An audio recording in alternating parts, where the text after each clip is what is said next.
मी गुणवडी गावातील 29 फाटा येथील रहिवासी असून आपल्या बारामतीपासून 2 किलोमीटर अंतरावर गुणवडी गाव आहे। हाकेच्या अंतरावर एवढ्या अंतरावर हे गाव आहे, परंतु या गुणवडी गावात खांडेकर वस्ती, भापकर वस्ती, मोरे वस्ती या ठिकाणी रहदारी मोठ्या प्रमाणात आहे आणि रस्त्यांची अवस्था इथं अत्यंत बिकट आहे।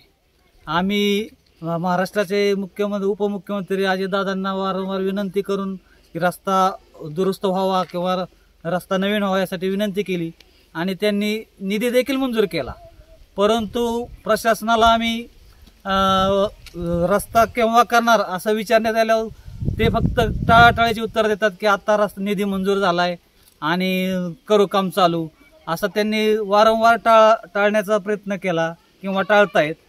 तर माझी प्रशासनाला देखील विनंती आहे की रस्त्याचे काम हे लवकरात लवकर व्हावे आणि लोकांचा इथून जो वाहतूक आहे ही सुरळीतपणे चांगली व्हावी एवढीच विनंती आहे। माझं नाव रोहिणी विलास खांडेकर आहे। मी खांडेकर वस्तीहून बोलत आहे।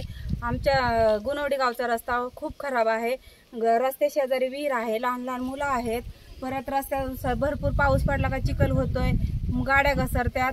मी स्वतः पडली आहे गेल्या आठवड्यातच गाडीवरून, कारण की विहीर असल्यामुळं मच्छर होत्यात आणि लहान मुलांना पण त्रास म्हणजे घातिकच आहे। जीवित हत्या झाल्यावर गुणवडीमध्ये प्रशासन दखल घेणार का, असा सवाल ग्रामस्थांनी यंत्रणेला विचारला आहे।